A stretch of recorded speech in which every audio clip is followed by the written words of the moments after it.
Hallelujah, praise the Lord. धन्यवाद येते प्रभू येशूच्या नावाला की खरोखर परमेश्वराने पुन्हा एकदा मला त्याच्या गौरवासाठी त्या पवित्र आत्म्याने त्या परमेश्वराने मला उभं केलेलं आहे. म्हणून मी प्रभूच्या नावाला मी धन्यवाद देते. आणि चला तर आपण देवाच्या वचनाकडे वळूया की देवाचं वचन काय सांगतं. तर आपण वाचूया स्तोत्रसंहिता 46. स्तोत्रसंहिता 46. देव आमचा आश्रय आणि आमचे सामर्थ्य.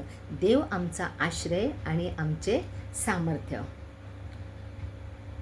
देव आमचा आश्रय व आमचे सामर्थ्य आहे. तो संकट समयी सहाय्य करण्यास सदा सिद्ध असतो.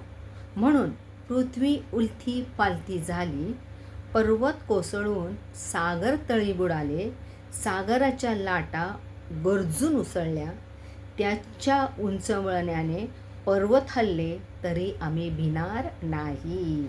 जिचे प्रवाह देवाच्या नगराला, परात्पराच्या परमपवित्र निवासस्थानाला आनंदमय करतात, अशी एक नदी आहे. त्या नगराच्या ठाई देव आहे, ते ढळावायचे नाही. प्रभात होताच देव त्याला सहाय्य करीन. राष्ट्र खवळली, राज्य डळमळली, त्याने गर्जना केली, तो पहा पृथ्वी विरघळून गेली. सेनाधीश परमेश्वर आमच्या बरोबर आहे. आमेन. याकोबाचा देव आमचा आश्रय आहे. धन्यवाद प्रभूजी. या परमेश्वराची कृती पहा, त्याने पृथ्वीची कशी नासधूस केली आहे. तो दिगंधापर्यंत लढाया बंद करतो, तो धनुष्य मोडतो, भाला तोडून टाकतो, रथ अग्नीत जाळून टाकतो. शांत व्हा आणि लक्षात ठेवा, मीच देव आहे. परमेश्वर म्हणत आहे, तुम्ही शांत राहा आणि लक्षात ठेवा की मीच देव आहे.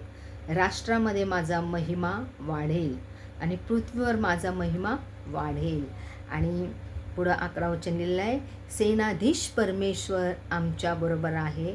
याकोबाचा देव आमचा आश्रय आहे. आमेन. या सुंदरशा वचनाबद्दल मी खरोखर प्रभूच्या नावाला धन्यवाद देते. प्रभू येशूच्या नावाला मी गौरव देते, महिमा देते. खरोखर तो परमेश्वर आमचा आश्रय आहे. तो आमचा आश्रयाचा खडक आहे. तो परमेश्वर आमच्या बरोबर आहे. याकोबाचा देव आमचा आश्रय आहे. मी प्रभूच्या नावाला धन्यवाद देते. आणि म्हणून कशीही परिस्थिती आली, कुठली अडचण आली, कुठला प्रसंग आला, तर तुम्ही शांत राहा.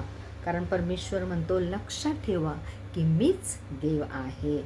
आणि खरोखर मी प्रभूच्या नावाला धन्यवाद देते. आपल्याला भिण्याचं काहीच कारण नाही, कारण की तो परमेश्वर आमचा आश्रय, आमचे सामर्थ्य आहे. आणि तो संकट समयी, आपल्याला ज्या वेळेस संकट येतील त्या संकट समयी तो परमेश्वर आपल्याबरोबर काय करतो, आपल्याला सहाय्य करण्यास सिद्ध असतो. आणि म्हणून पृथ्वी उलथी पालथी झाली, पृथ्वी उलथी पालथी झाली आणि पर्वत कोसळून सागर तळी बुडाली आणि सागराच्या लाटा गरजून उसळल्या आणि त्यांच्या उचमळण्याने पर्वत हलले तरी आम्ही भिणार नाही.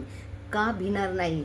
का? तो जिवंत परमेश्वर, तो आमचा आश्रय आहे. तो आमचा संकट समयी सहाय्य करताय. आणि म्हणून ज्यावेळेस तुम्हाला कोणत्याही गोष्टीची भीती वाटेल, भय वाटेल की एखादं संकट आलेले, आता मी काय करू, काही करू नका.